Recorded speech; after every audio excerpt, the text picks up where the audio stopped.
giving me wind and rain. You're some kind of butterfly. Baby, you give me midnight. You whip up my appetite. Don't leave me here high and dry. Oh, well, I don't wanna jinx it, baby. Can't twist myself at the spine. Don't wanna overthink it, baby. It's just twist your body and mine.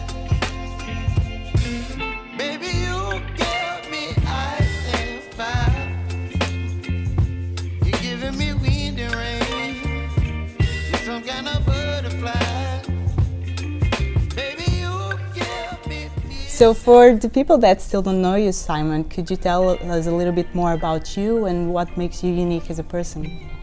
Sure. My name is Simon Rombouts in Dutch. I'm 26. I studied sustainable business and innovation in Utrecht. So I've been involved in, at least from the academic perspective, in sustainable business models, circular business models for quite some time. I really like this approach, this new sort of, it has to become our new reality and point in my life at least. Did you have any particular situation in your life that you think that was decisive to the path that you choose? I'm not sure if there was a very decisive moment, but when I grew up, my parents were really into sustainability already, and I was sort of raised in a way that I really cared about the environment quite a lot. So from when I was very young, I thought it was very important to at least do something with an environmental scope, to work to make the world at least a better place, not to leave it worse than you found it. I think it struck me already in primary school that we were wasting so much, like resources, money. We're polluting quite a lot. Even in the Netherlands, we're doing really bad on a lot of things, right? In renewable energy, I think we're one of the worst in Europe. So from a very young age, I was already thinking we should be able to do better.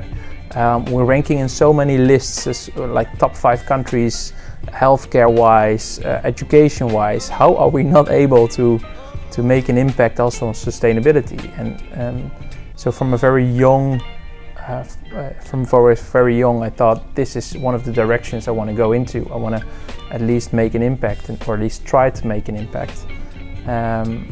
So that's a little bit where I come from and why I chose to also become an entrepreneur, because I think we can make most impact really doing something instead of talking about it or working. Like I could have worked at a consultancy agency or some other company, corporation, but I don't think I would be very happy there because my impact would not be as much as I can make impact here. Yeah. Normally, I usually say that everybody that is working or developing a project or initiative in the circular economy field has passed through a circular economy awakening. So could you tell us a little bit more about that? Sorry. Sure. Yeah, so circular awakening, as I already explained, from a very young age I was involved in sustainability, and circular was not really a name back then. I don't think when I grew up in primary school I was even a message that was shared with the world. It was just either it was sustainability or it was reusing or repurposing or other words you can sort of attach to it. So when I was growing up and finding these reusing and refurbishing these new types of ways we can also look at waste, I thought, well, why is nobody doing this, right? Why are big corporations still putting things out there that they don't take responsibility for? That's just weird. Like, you make this stuff. Why don't you even take it back, for example, at the end of life? And that was sort of my, well, you can call it circular awakening.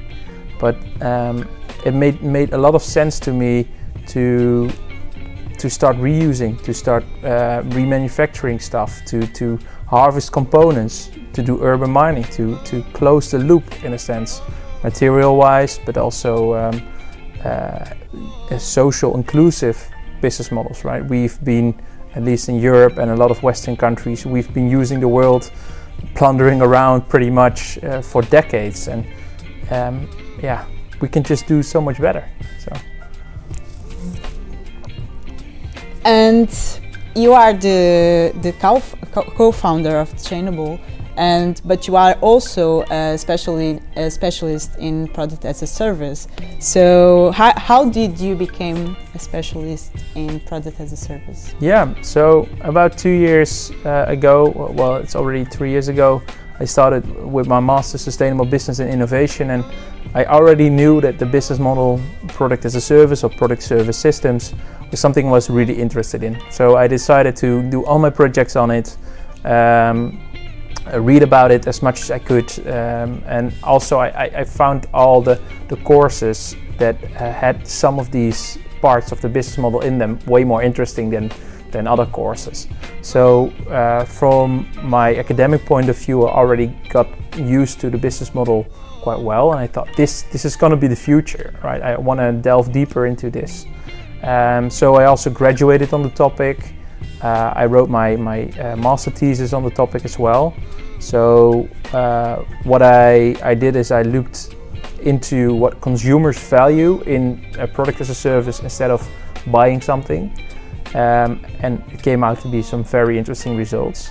I worked for 9 months at ABN AMRO, which is a large Dutch bank, to see how can we pre-finance these models better, and because there's quite a lot of finance involved if you're providing a service or providing the usage of a product instead of selling the product, so you need to pre-finance it as a company.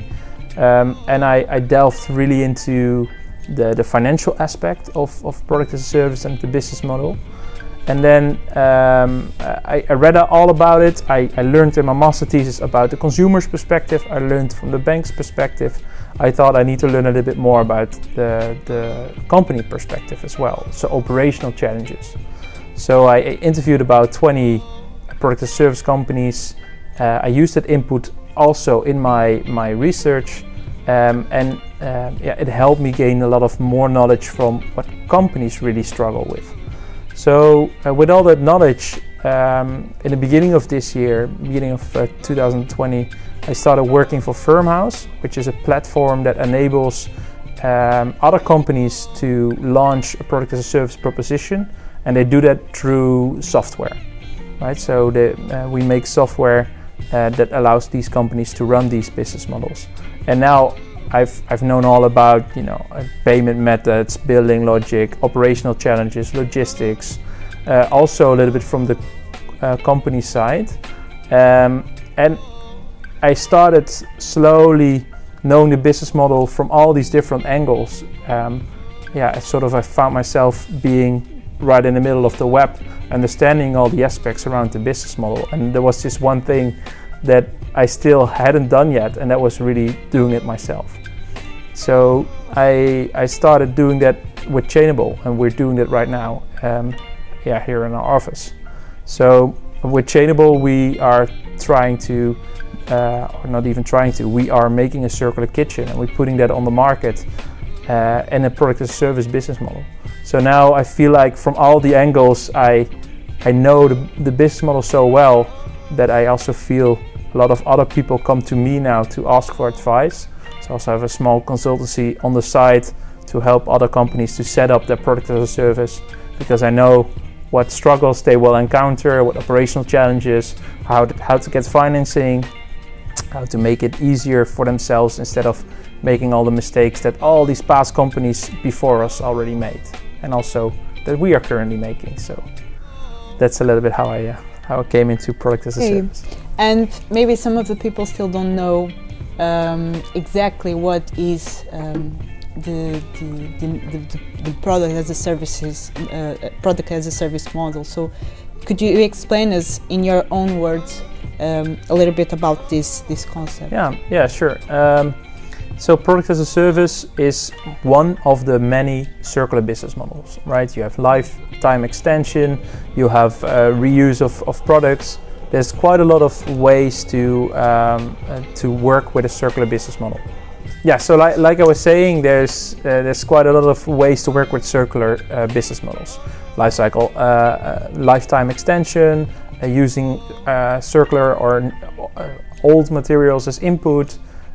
So there's all these methods that you can choose, but one of the business models that is most prominent is product as a service. And in product as a service, you do not pay for the product anymore. You pay for the benefit that product provide, and suddenly it changes the whole philosophy of how we think about products in that sense. So it means that I don't really need to own a product. I can just use the benefit that product provides me.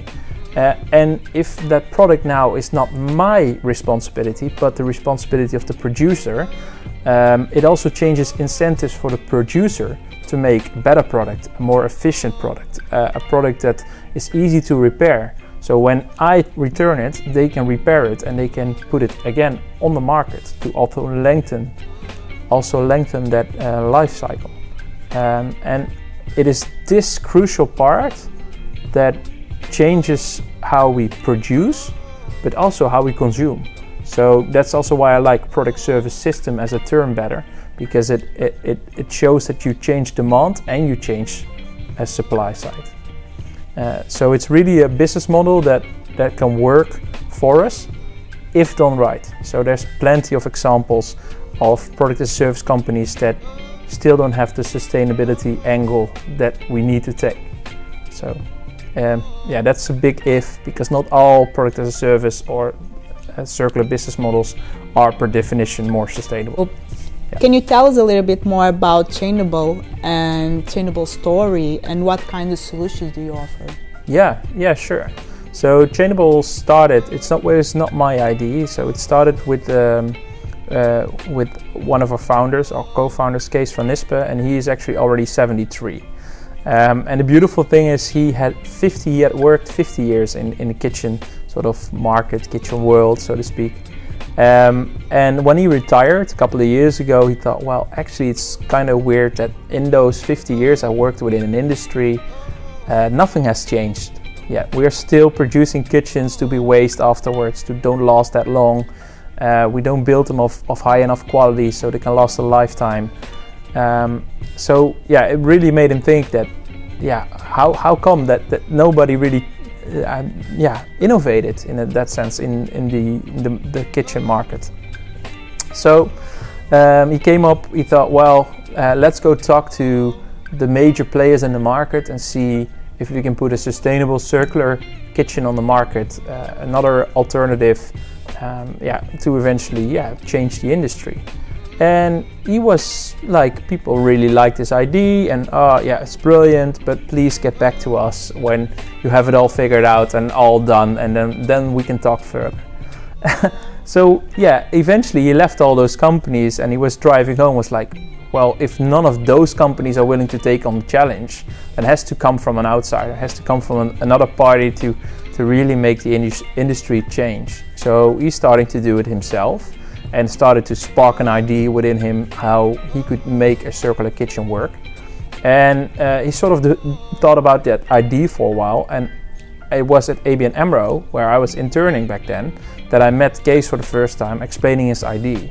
And slowly I gave him a lot of feedback on how he could improve his idea, and we remained in contact, and slowly I helped him more and more, and I got enthusiastic about the idea.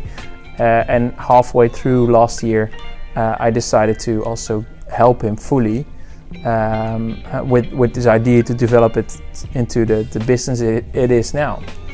And then in the beginning of this year, also another co-founder joined, Jordi, which is really good on the operational side and product development. So he's really the mastermind behind the modularity of the kitchen, that is clickable, and we can use it in different configurations, and if somebody doesn't need it anymore, we can take it away and we can make it in a different configuration somewhere else.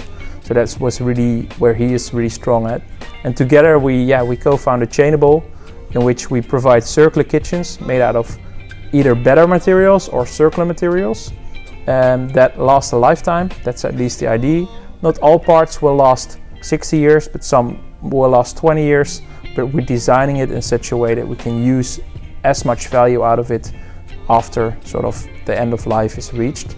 Or we don't really want it to reach end of life, but we want to keep it in the highest value as long as possible.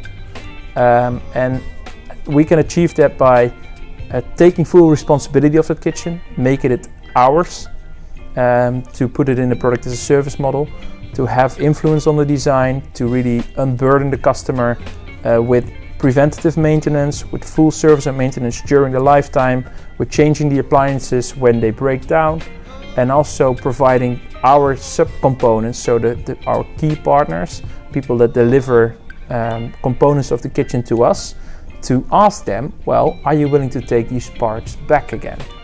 And mostly they say yes, but they also have no idea what they are getting into.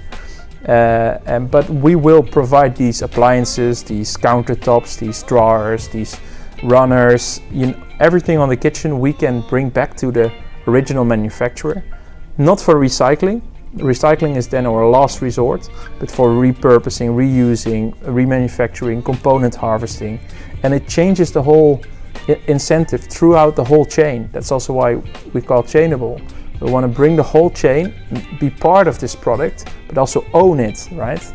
It's ours in a sense that we buy it and it's on our balance sheet, but all these components, I don't want to recycle an induction cooking plate.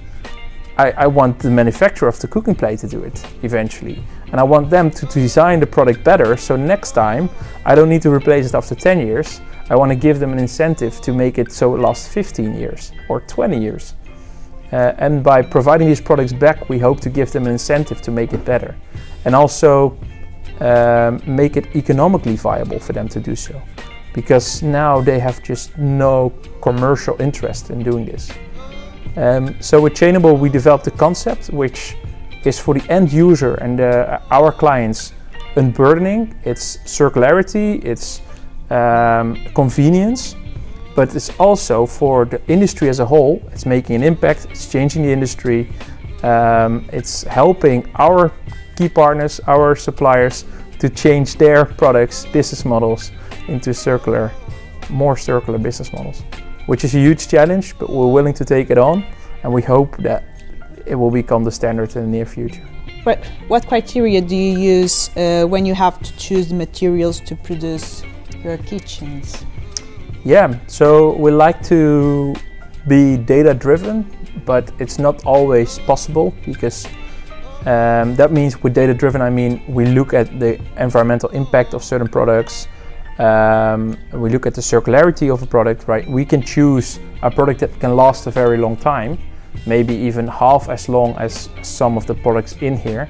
But then if that product is it's really end of life, you can't use it again or recycle it, then it might not be the best for even the longer run.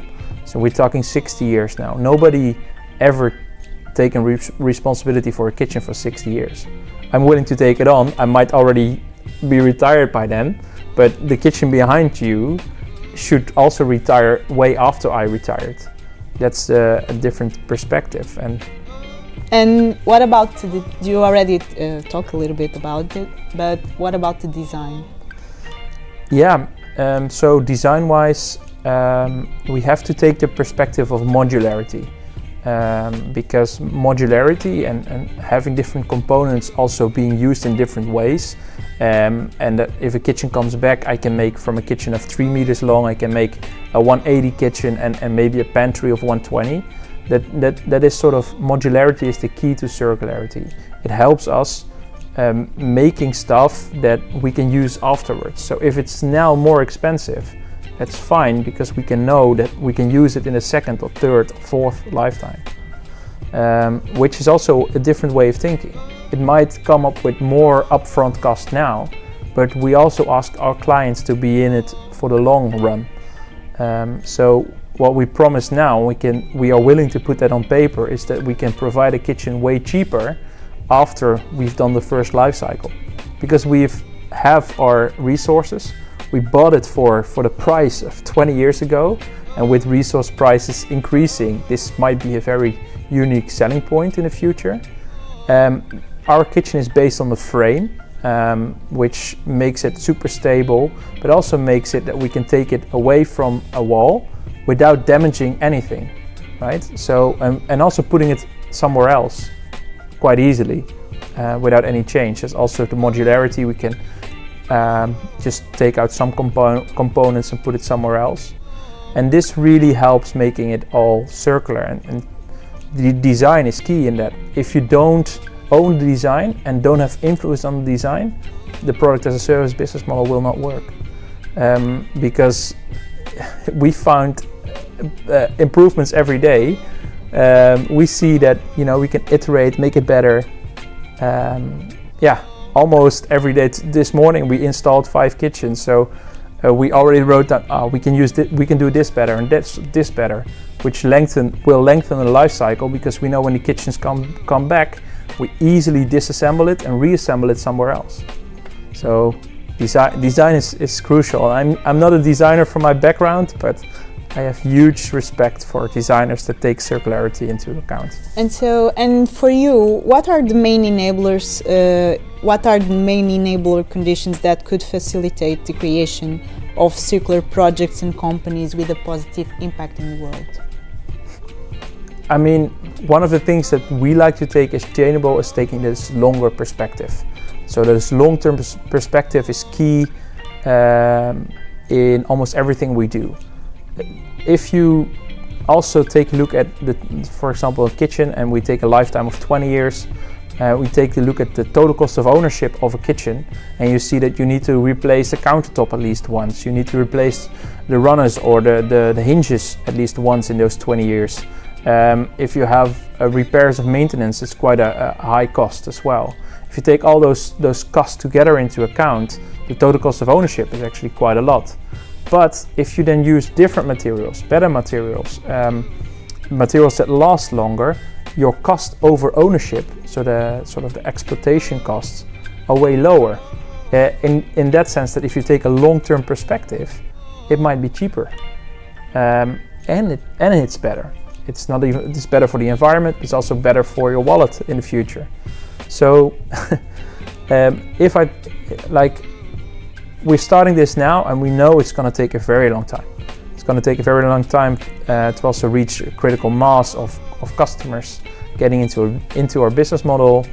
But we're also willing to take that, because the short-term linear way of thinking is it's outdated. We should change it. So everyone that steps into a product as a service business model or circular business model, make sure you have the mindset we're in it for the long haul.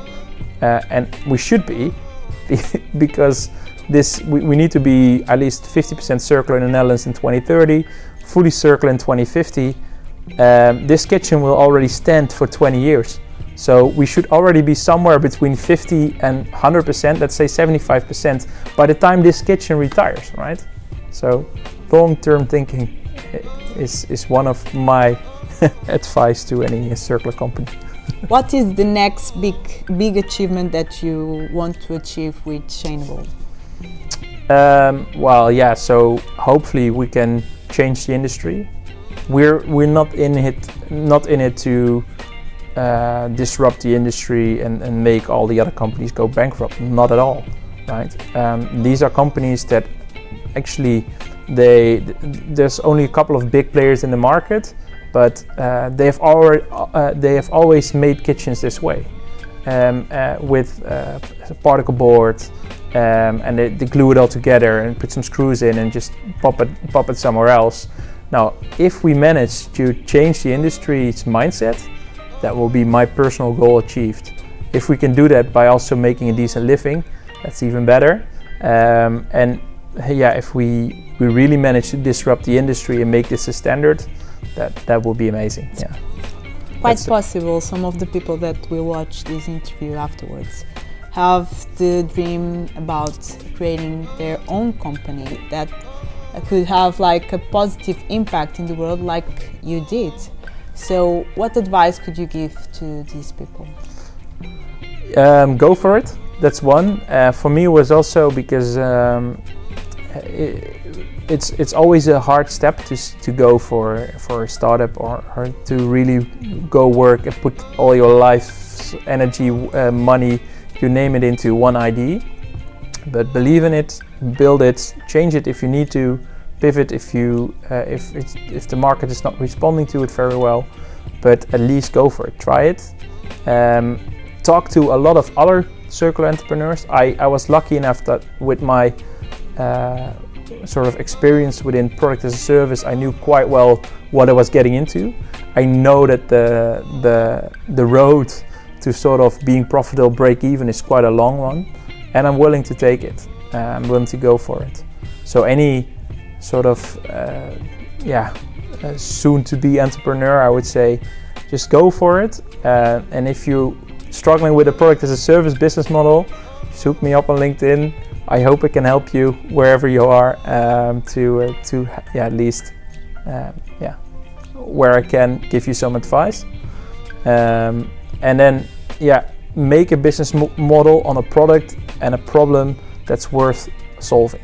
In your personal opinion, what are the biggest challenges to achieve the circular economy transformation by 2050 in a country like the Netherlands?